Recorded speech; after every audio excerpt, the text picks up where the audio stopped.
at that time, your daughter died and you kept quiet about it. I was contacted by the Hospital for Sick Children, by the chaplain down there. And I had seen his daughter in the Hospital for Sick Children. She had leukemia, and she died there prior to when Lara died. And he said, "How was Halloween?" And I felt that was the first time that anyone had understood anything of what I felt. That was Lara's last day out, Halloween. She only lived for about 8 weeks later. My family doctor suggested that I see a psychiatrist. She said after the second or third visit, "I can't help you. I've never had this experience." But she said there's a group at the Hospital for Sick Children whom you might want to be with in the chaplaincy department. 4 ladies, they got together because they met at the hospital. And I think what triggered it for them was when a child dies at Sick Kids Hospital, they give you a paper bag of the child's belongings.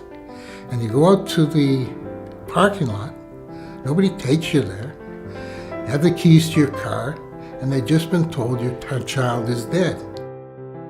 The group evolved to include children who had been killed like my son, nothing to do with the hospital. And we joined that group, and I found it was my haven. It's the thing that kept me sane, to meet and talk with other parents whose child had died. I guess from my own experience was I thought I was losing my mind, and nothing worked anymore. And it was just sort of one of those things that I didn't want any help to begin with, because I felt the whole situation was hopeless and helpless. John McKibben was a chaplaincy assistant for that summer, and his own daughter had died of leukemia. And he found that the parents kept coming back to the hospital after their child had died because the hospital had become such an important part of their lives. We're very close. It's like a sisterhood. Other 3 would also agree with me that Stephen Fleming was a great help to us. I was the first consultant at Bereaved Families back in 1977. So I didn't know very much about what was called self-help at the time because there was literally nothing known. There was self-help for losing weight, there was self-help for smoking cessation, but self-help and adjusting to the death of a child, not much. At that time you would say bereavement or bereaved, and no one was just sure what that meant. It wasn't a common word. It has become now. So we thought that was a word that we wanted to use.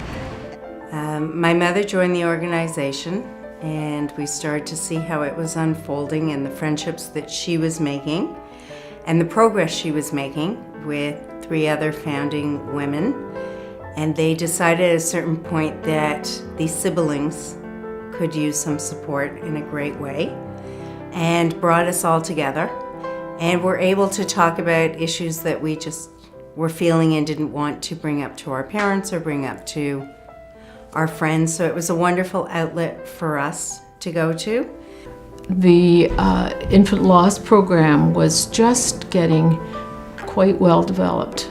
And we had some information about 2 Australian physicians who had done some extensive work on the importance of infant loss, because many people discounted infant loss, you didn't know this baby. And what was unique about this program was that we actually had parents and physicians in the same conference room. And so it was a really wonderful experience for the parents to exchange with the physicians what their feelings, what their needs, what their losses were.